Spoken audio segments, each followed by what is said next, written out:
Bonjour tout le monde, c'est Maud, on se retrouve pour une nouvelle vidéo, un nouveau point lecture dans lequel je vais vous parler en majorité de mes lectures du week-end d'Amil, mais pas que. Je vous parlerai de King Charlie, de Delphine Pessin, aux illustrations c'est Églantine Seulement, paru chez Poulpe Fiction. On continuera avec Féline de Stéphane Servant, paru chez Rouergue dans leur collection épique.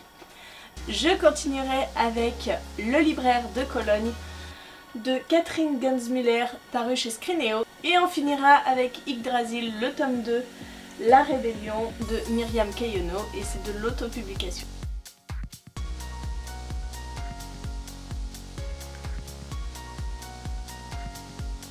On commence tout de suite avec King Charlie que j'ai commencé à lire avec Julia. On a lu les 50 premières pages. Et moi j'ai continué ma route toute seule, parce que Julia ne voulait pas lire la suite et que voilà. Hein. On y suit l'histoire de Charles, qui est un petit garçon roi, hein, très clairement. Il est chouchouté, il est bichonné par sa famille, on lui laisse passer tout ce qu'il veut, il fait des caprices démentiels et bien sûr il obtient ce qu'il veut. À l'école c'est pas le plus aimé hein, parce que on sent qu'il est à l'écart des autres, il n'a pas d'amis, il prend tout le monde de haut. Forcément c'est un enfant roi. Sauf qu'un jour il va faire la rencontre d'une nouvelle maîtresse qui paraît un peu étrange, il va la suivre chez elle à un moment donné, il va boire quelque chose et le lendemain il va se réveiller en chien. Voilà, un chien avec une couronne comme vous pouvez le voir sur la couverture. Et bien sûr, au fil de ses pérégrinations, Charlie va apprendre un petit peu ce que c'est que d'être aidé par des gens, d'avoir des amis. Il va un petit peu apprendre aussi d'être un petit peu plus gentil avec les gens. Il va en tirer une leçon. J'ai bien aimé ce petit livre, simplement je m'attendais peut-être à quelque chose de plus développé. Après voilà, c'est un livre jeunesse donc forcément c'est du basique hein. Charles est juste incroyablement casse-pied, il est insupportable hein. Franchement c'est une véritable tête à claque. Même en tant que chien il met très longtemps à comprendre de ses erreurs hein. Mais très longtemps, même à la fin je suis pas sûre qu'il ait tout compris. Mais voilà, c'est un petit livre jeunesse. Je ne sais pas si les enfants comprendront bien le message. Moi j'ai essayé de le lire avec Julia parce que Julia est très capricieuse. Hein. C'est pas un enfant roi dans le sens où on lui laisse passer tout, mais elle est très capricieuse. Elle n'obtient pas ce qu'elle veut en faisant des caprices, mais ça l'empêche pas de recommencer. J'aurais voulu que ça lui serve de leçon, qu'elle comprenne un petit peu le message par ce livre, simplement au bout de 50 pages elle a décroché. On verra bien quand elle sera plus grande, voir si ça a un impact sur elle. Mais Charles est juste insupportable, hein. Clairement, c'est vraiment l'enfant terrible qui se venge sur les chiens. D'ailleurs, il devient un chien. Il se fait des amis parmi les chiens qu'il a torturés avant. Hein. Donc voilà, il y a cette petite morale qui est sympa. Je pense que le message passe, même si c'est très rapide. Allez, on continue avec Féline. C'est une lecture que j'ai faite pour le PLIB 2020, il fait partie des 20 présélectionnés et à mon avis, enfin j'espère, il fera partie des 5 finalistes puisque ça a été une excellente lecture. En même temps je suis très peu objective, j'adore ce que fait Stéphane Servant avec Sirius, ça avait été mon énorme coup de cœur. Et Féline ça a été une excellente lecture. Pour moi, il fera partie des 5 finalistes dans mon vote à moi parce qu'on est dans une histoire fantastique, mais qui a une très grande portée contemporaine, une très grande réflexion sur notre société, une très grande réflexion sur tout ce qui est le rejet de l'autre à cause de la différence, du racisme. Il y a une partie féministe aussi dans ce livre et ça c'est vraiment des thèmes qui me touchent particulièrement. Et pourtant, voilà, moi le contemporain, tout ce qui est critique de la société, je l'aime dans la dystopie, je l'aime dans la science-fiction, et je m'attendais pas à trouver une critique aussi bien faite, aussi parlante dans Féline. On y suit Louise qui est une ado comme les autres et qui va peu à peu se transformer, des poils vont apparaître sur son corps, elle va se couvrir de poils de la tête aux pieds Et elle n'est pas la seule, puisque la plupart des adolescentes partout dans le monde, eh ben, il leur arrive ça, il leur arrive cet étrange phénomène.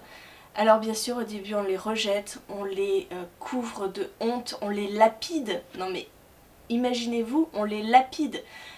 Les gens ont peur de ce qu'ils ne comprennent pas et ils font des actes insensés. C'est ce que va subir Louise et ses autres amies.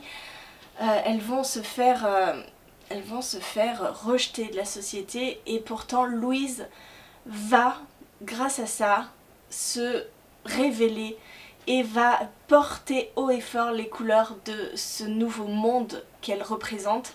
Et c'était chouette, c'était vraiment chouette cette lecture. Je me le suis bouffée en une journée pendant le week-end à 1000.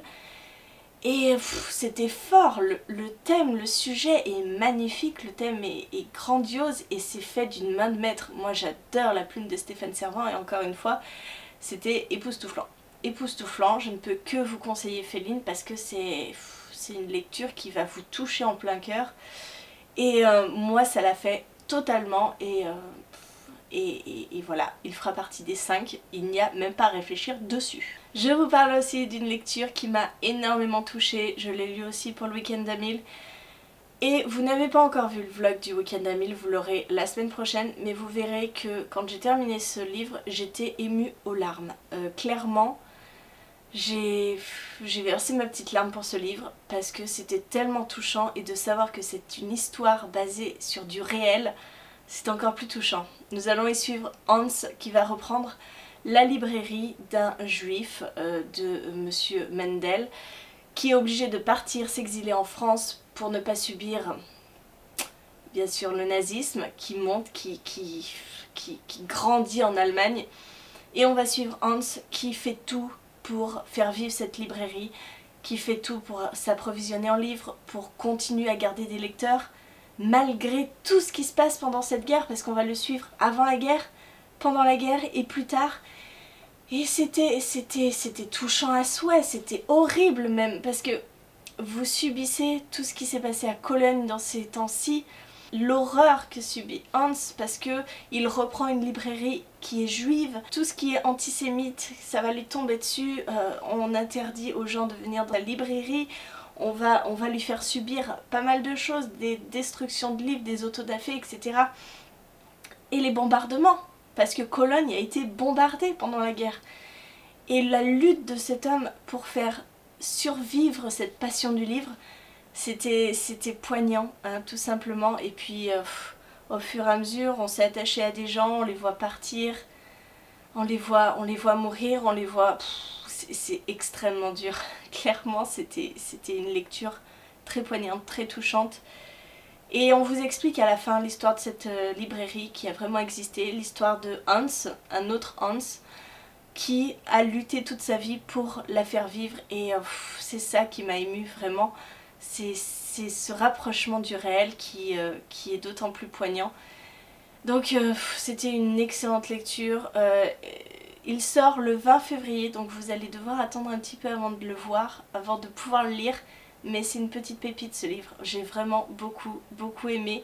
Et c'est un déchirement de penser que tout ça a vraiment existé. Décidément, j'ai eu de très bonnes lectures hein, cette semaine.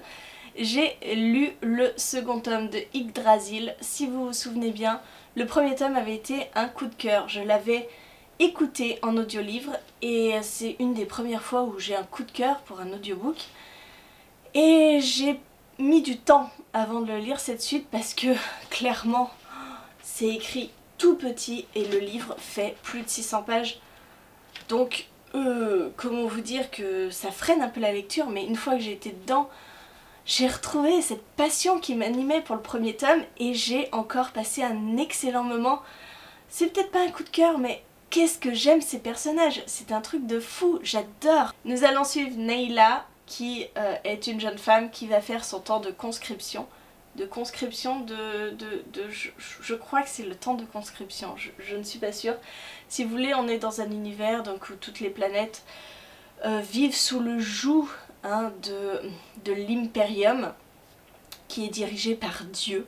Alors Dieu, c'est pas une entité comme nous on la connaît, hein, une entité où on ne sait pas qu'elle existe, qu'elle n'existe pas. Non, Dieu est un homme qui vit, qui est immortel et qui a mainmise sur toute la galaxie.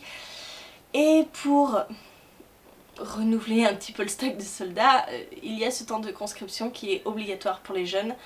Et Nayla va partir pour ce temps de conscription. Et Nayla va être envoyée sur un vaisseau où elle va rencontrer Dame Marden, qui est un homme assez froid, mais très compétent dans son rôle de technicien. Et il va y avoir toute une histoire de rébellion pour mettre à mal Dieu et pour sauver toutes les planètes de l'Imperium. Et Nayla n'est pas étrangère à cette étrange prophétie qui est en train de se disperser un petit peu partout dans la galaxie, qui parle d'une lumière qui vaincra Dieu. Voilà, alors je vous ai fait un résumé très bref. Il y a tellement plus dans cet univers, c'est incroyable. C'est génial. Franchement, ce qu'a fait Myriam Kayono, c'est excellent. On est dans de la très bonne science-fiction, du space opéra. On est à bord de vaisseaux, il y a des guerres, des batailles. On y découvre des peuples extrêmement étranges, non humains, mais qui ont une même volonté de se battre. Et les personnages sont magnifiques. Franchement, Nayla est un peu tête à claque parfois, hein. Elle fait des choix pas toujours logiques. Elle raisonne beaucoup par les sentiments, ce que ne fait absolument pas Dame. Et j'adore Dame. Oh là là, j'adore Dame. C'est un personnage tellement complexe. Il a une double personnalité, Dame. Il a été quelqu'un d'autre par le passé, quelqu'un d'autre de créé, quelqu'un d'autre de très froid, calculateur et insensible. Et je sais pas, il y a vraiment un truc avec lui, il a un charisme de fou et j'adore cette histoire. Par contre le livre pèse une tonne, je suis désolée, j'ai très très mal aux mains. Il est énorme, il pèse une tonne. Bref, franchement si vous n'avez pas lu Yggdrasil, c'est vraiment une de mes meilleures sagas de science-fiction pour l'instant. J'en ai lu hein, pourtant des sagas de science-fiction, mais là on est vraiment dans du très très bon. À chaque moment on a des rebondissements, à chaque moment on doute de la sincérité des personnages, on doute de leur mission, on doute de ce qu'il va leur arriver, on va douter de l'issue de cette histoire. Ça se termine mais on se dit mais comment ça peut bien se finir quoi, c'est impossible. J'adore, j'adore, je vais pas attribuer de coup de cœur à ce second tome, mais on n'en est pas loin comme d'habitude, mais c'est vraiment parce que j'ai un attachement très particulier au personnage et à cette histoire.